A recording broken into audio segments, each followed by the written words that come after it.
Okay, so maybe I'll pretend like you asked me what I ate for breakfast, and I had a granola bar, and it was really delicious.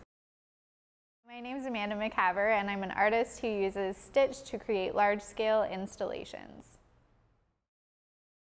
Okay, I started using thread in my work during my undergraduate degree, where I was taking a class about drawing, and we started to think about drawing as a more expanded medium. So instead of just drawing on paper, we were thinking of drawing as anything that involved line.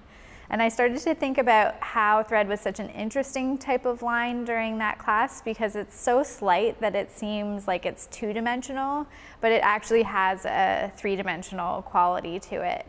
So it was sort of in that class that I started to think about thread, and I started to think of how I could make a drawing out of thread that didn't have a base. And that was sort of my art problem for myself that I needed to find a solution for. What spawned the idea of this installation? What inspired is maybe, or what where did it originate? How did it start? What's the spark? I don't know. I think spawn's the best answer. Sounds like something's coming out of an egg. Yeah, for sure. Or a stomach, just busting out of the stomach. Alien. Yeah. It sounds not good, but I couldn't think of any other word. Yeah. So this whole series of work kind of started with me just really liking these bright neon colored threads.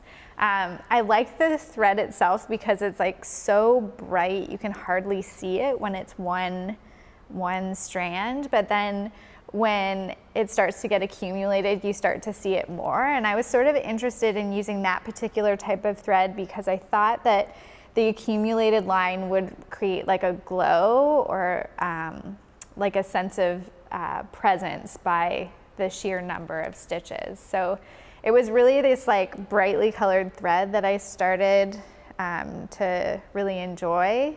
But there were also some other elements. So I was making a piece that's sort of these bright colored clouds of color, and they're all sort of based on spirograph patterns. So these sort of radial patterns, and they're flat. So, and you can see in this installation that there's little cup forms. So I was ironing thousands, I like to do thousands of things.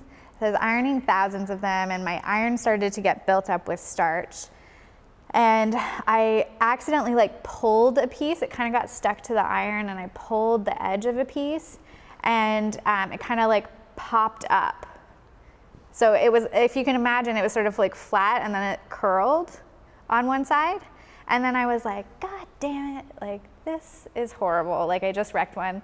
But then I thought if I repeated that same mistake over and over again, I could lift the piece up into this dimensional shape. So every edge of that spirograph sort of got pulled with heat to create these cup forms. So the installation that you have here, that originally was a mistake, these cup things. Yeah, and I was thinking that it was really not great that happened.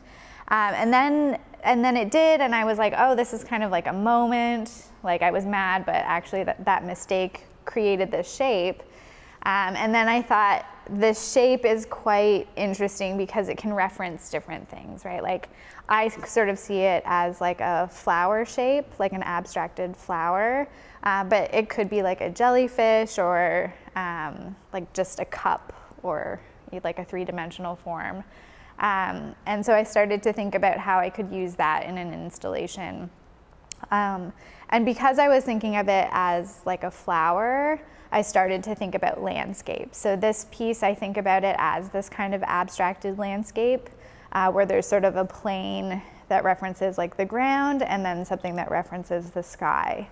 And these forms sort of respond to imagined kind of landscape. So. What is your favorite aspect of the process of your artwork in general?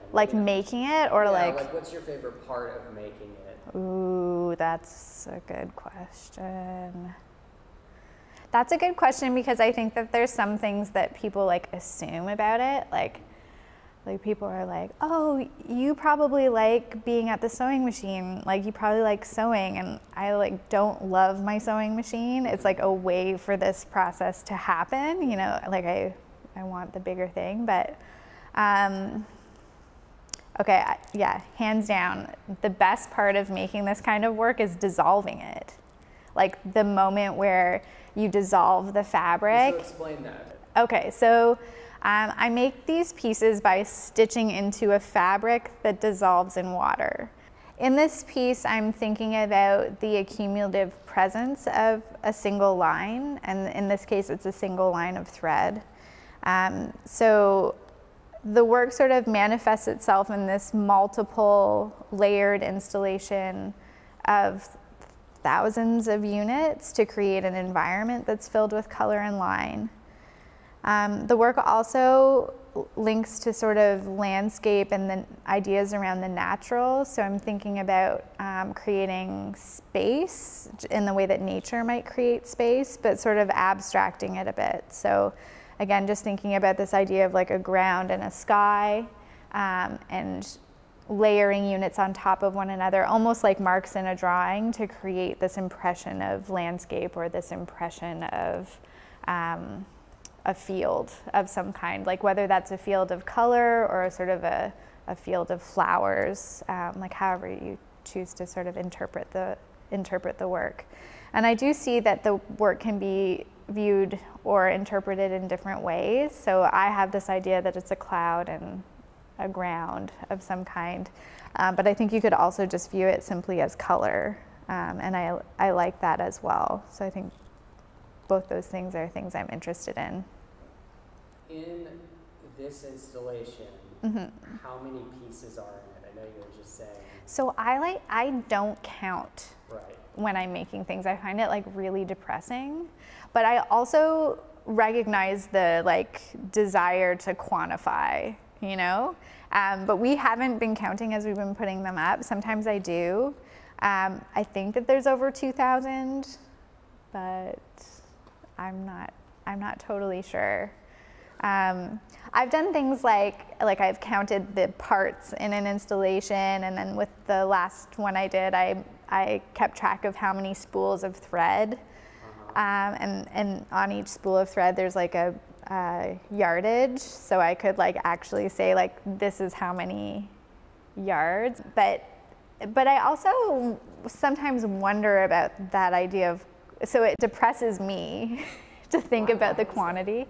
I think because it breaks things down into a number, and I'm not necessarily interested in the number. I'm interested in like the feeling and the impression. And then I think it also sort of draws attention to not the obsessive nature of it, but like the amount of time. Like, because if I count how many and I know how long it takes me to make each one, I can put a number of hours on this installation, and that's kind of hard, right? Because it's a lot of time. Yeah. And I mean, I think it's worth it, but I also am like, oh no, that's like years of my life. But it's probably one of those things that I should do. Like, you know, I should be accountable to myself about how much time I invest in these projects. But yeah, I do find it to be a hard and difficult thing to count. Like the last installation I did was 736 or something like that. See, I've already forgotten. Yards or pieces, and it was much smaller than this. It was a newer piece. Is it the flower one? Mm-hmm. Right. Yeah, so we counted that, and so I did have an answer because I always get asked. Yeah. So yeah, with this one I don't know. There was a review written about this piece when I first started, and it was when it was just the pink ones, and I probably had 250 of them, like not that many. And it is amazing with this work, like you're like, I have 100, and then you put it up and you're like, that's not enough. Yeah. And there's an art critic in Toronto who was talking about the work, and he said that it just felt too little, and that it felt too slight.